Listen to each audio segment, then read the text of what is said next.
Yo me llamo Clarisa, soy la hermana de Víctor. Nosotros éramos una familia judía de Lanús.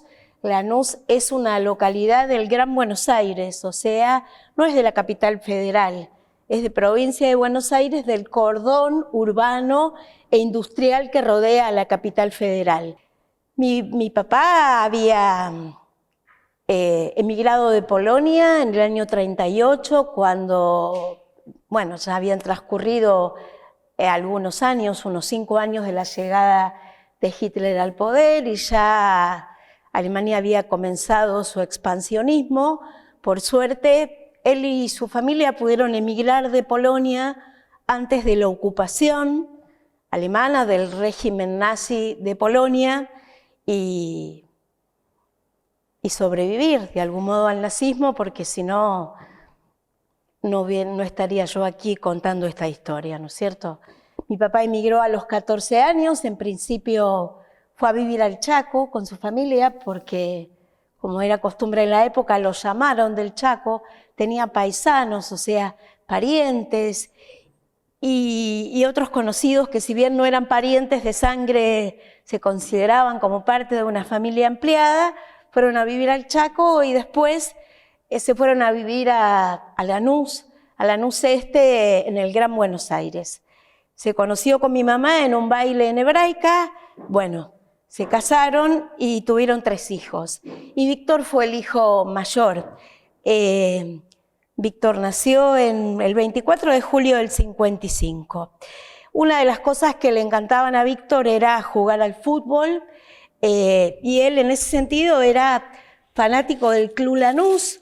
Hicimos estas pancartas rememorando, rindiendo homenaje a todos los detenidos desaparecidos que eran hinchas, algunos de los cuales eran socios, otros no, del Club Lanús, ¿sí? Bueno, mi hermano tenía 21 años al momento de ser secuestrado. Fue secuestrada en nuestra casa familiar en Lanús. Le gustaba el fútbol, y en la infancia de él, que transcurrió en los años 60, 50, 60, digamos, era muy común coleccionar figuritas cuando había campeonatos de fútbol nacionales o mundiales. En la adolescencia le gustaba mucho el folclore, esto porque la entrada de los chicos de Tucumán me hizo acordar. Le gustaba mucho el folclore, tenía discos, y yo los tengo ahora, discos, como los discos de vinilo que ahora vuelven a estar un poco de moda para los que son medio nerds de la música, discos de vinilo de Mercedes Sosa, por ejemplo, y en uno de esos discos estaba la canción El Jardín de la República, dedicada a Tucumán, que era el lugar de nacimiento de Mercedes Sosa. También le gustaba mucho la historieta, el humor, ya más adolescente, ¿no? Había una revista recontra leída, de gran repercusión en todo el país, revista de humor, como un humor. La revista se llamaba Hortensia, no sé si oyeron hablar de esa revista. Bueno, él era lector de Hortensia, ya medio en la adolescencia, y también era lector del Eternauta en la adolescencia, y él, bueno, leía y era un admirador de Oesterheld, el autor del Eternauta, y también de Solano López, el dibujante, porque también era un lector de historieta. Íbamos a la escuela primaria pública, a una escuela del barrio, y por la tarde íbamos al Schule, lo decíamos en yiddish, porque prevalecía la transmisión y la enseñanza del yiddish, por lo menos en la escuela a la que nosotros asistíamos, que es la lengua de nuestros antepasados, por lo menos los de mi familia, centroeuropeos, o sea, la lengua de los judíos de origen ashkenazí. Teníamos como una carpa de tela de indios, ¿sí? Como los indios apaches de América del Norte, estas que se venden en las jugueterías, que ahora son de plástico, y nos gustaba meternos ahí, imaginar que estábamos en expediciones. Le gustaba mucho jugar al básquet, en realidad era el deporte que él practicaba. Íbamos a un club pequeño que se llamaba Betam, que quiere decir Casa del Pueblo, ¿no?, en hebreo, en Lanús, y participábamos en las macabiadas. ¿Ustedes saben qué son las macabiadas? Bueno, siempre éramos un club así muy todo atado con alambre, ¿no? Que la remamos frente a los grandes clubes con una delegación chiquita donde todos teníamos que saber hacer de todo, digamos, jugar la pelota al cesto, saltar el salto en largo, correr. Nadie era profesional en nada, todos éramos amateur en todos y polivalentes.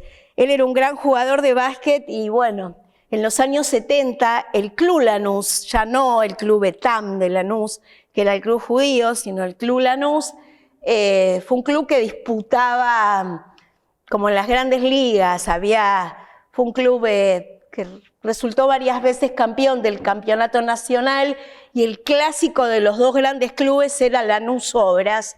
Y bueno, íbamos a ver básquet con él, ya sea en Lanús o fuera del estadio de Lanús, nos veníamos de Lanús al centro, así decíamos. El Club Obras queda por acá, era un tirón venirse desde ahí a ver jugar ese clásico. Le gustaban mucho los niños, fue Madrid también, ¿saben lo que es ser Madrid? Fue Madrid también en el Club Judío, en el Betam. Después se fue desvinculando del Club Judío y empezó a militar en política, o sea, activar en política en los sectores de la izquierda del peronismo, que surgen más o menos hacia finales de la década del 60.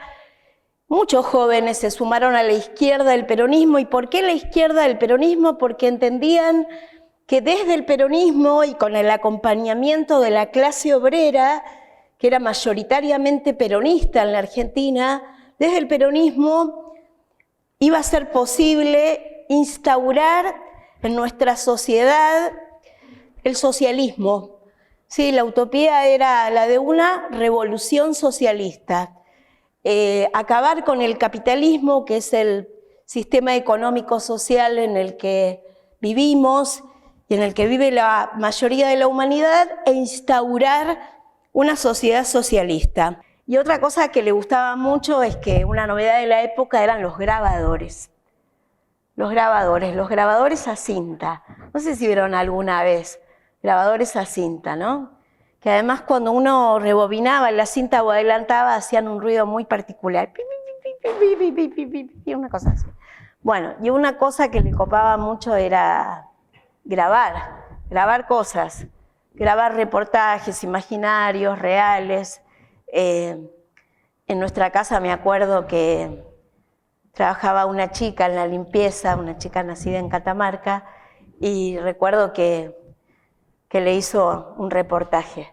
Y era un tipo muy divertido, digamos, muy jodón, muy buliero. Creo que cuando estaba en tercer año había llegado a tener 29 amonestaciones. En las escuelas secundarias, antes si eras desobediente, si hacías lío, si te rateabas de la escuela y te enganchaban, saben lo que es ratearse, ¿no? Bueno, no sé, si hacías travesuras, te amonestaban, te ponían sanciones, y si si sumabas más de 25 amonestaciones, te podían expulsar.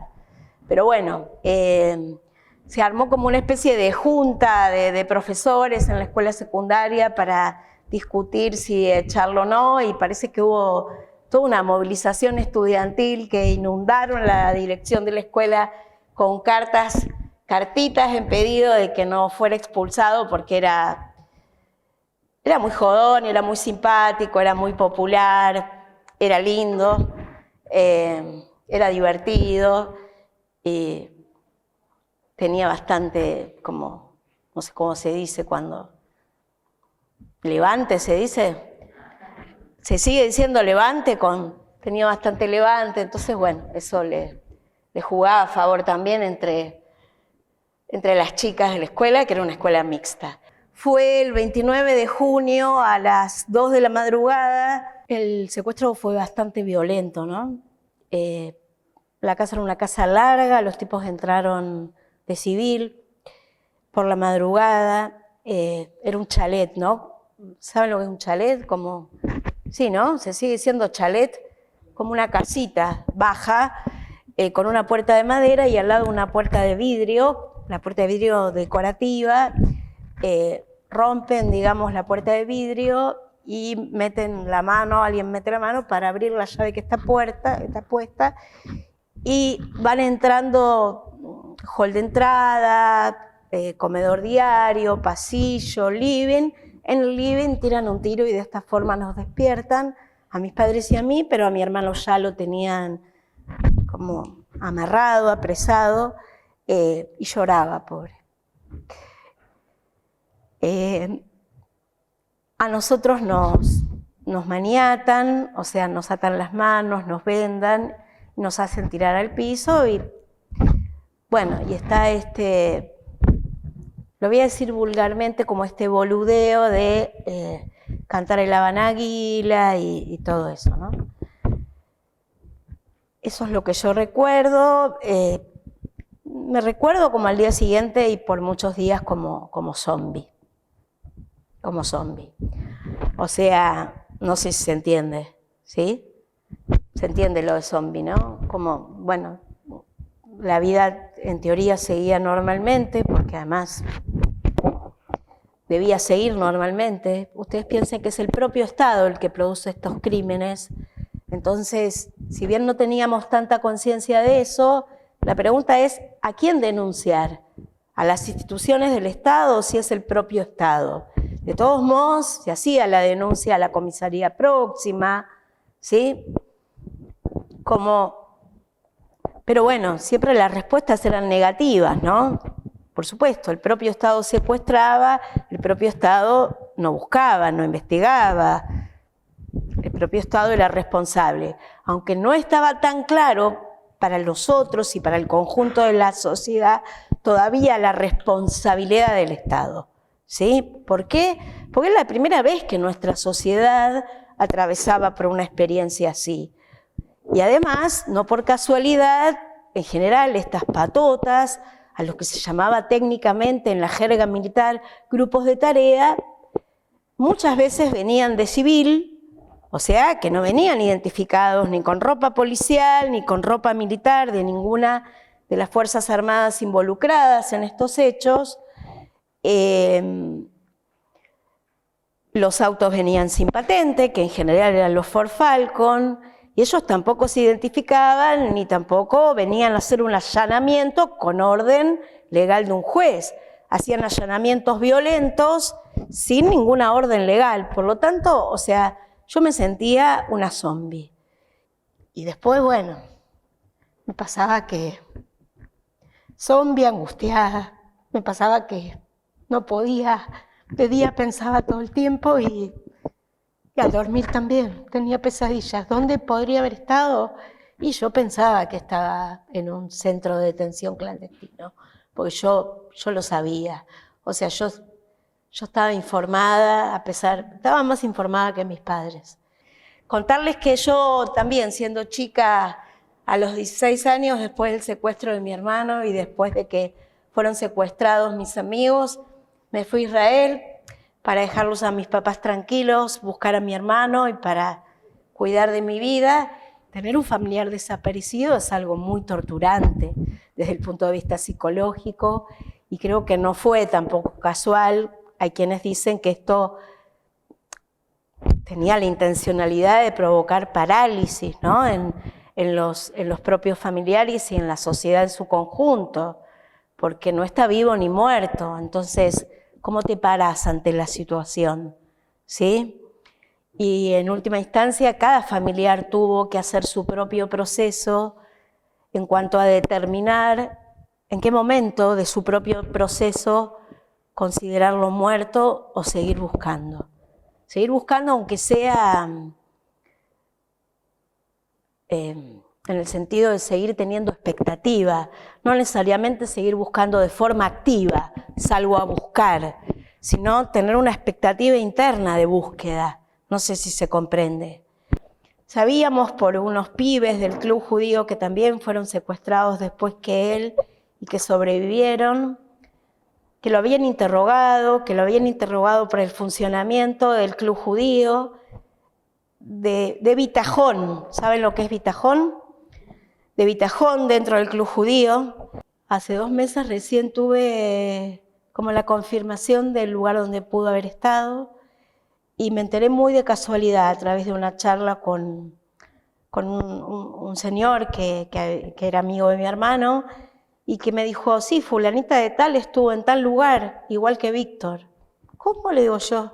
Bueno, después tuve una charla con la gente del equipo de antropología forense, pasamos por el edificio donde funciona una de las sedes del equipo, que saben muchísimo sobre la suerte de los desaparecidos, aparte de identificar los restos óseos que se encuentran en enterramientos, anónimos en general y comunes, o sea, colectivos, me confirmaron que pudo haber estado en el Atlético, que era una dependencia de la Policía Federal, como un lugar, un depósito de la Policía Federal que estaba en Paseo Colón y Cochabamba, debajo de la autopista, muy cerca como de la Facultad de Ingeniería y de una sede del ciclo básico común de la UBA, que es como un ingreso que se hace a la UBA, donde yo trabajé muchos años.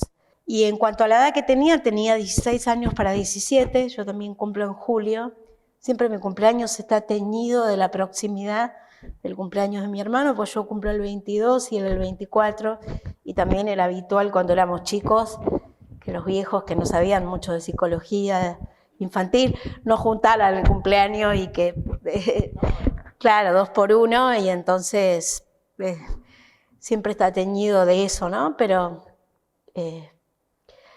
bueno, asociar activismo político, lucha en pos de ciertas ideas o lucha en pos de una sociedad igualitaria con muerte, era una lección que debía servir para reestructurar, acomodar, resetear a largo plazo a la sociedad argentina y para que por muchísimas décadas a nadie se le ocurriera ni siquiera imaginar que este país podía ser un país mejor, más justo de lo que era. Luchaste, dice, por una sociedad con igualdad, justicia, alegría y vida digna para todos. Tus sueños de revolución siguen vivos.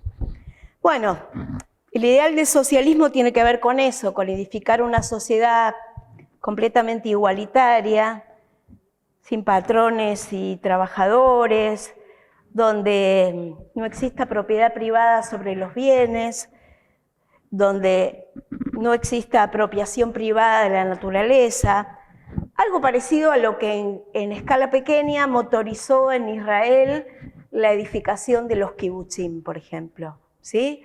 Vivir en una sociedad donde todas las tareas y las responsabilidades, los derechos y los deberes se socializan en el sentido de compartirlos y de que sean iguales para todos, a cada uno según sus posibilidades y a cada uno según sus necesidades. Dice, no olvidamos, no perdonamos, no nos reconciliamos, juicio y castigo a los militares y civiles responsables y beneficiarios del genocidio. Los familiares decimos que no hay reconciliación posible y la sociedad toda, sin justicia, que no hay olvido, que no hay perdón, que no fue una guerra, porque hay quienes sostienen que fue una guerra. Mi hermano no fue asesinado combatiendo con un arma en la mano, fue el 29 de junio a las 2 de la madrugada, sacado a la fuerza de nuestra casa, de su cama, y llevado semidesnudo en un auto que ingresaron en el garage de mi casa. Quería compartírselos, porque bueno, en eso estamos, en sembrar memoria para cosechar futuro, y la palabra futuro es una palabra cargada de futuro.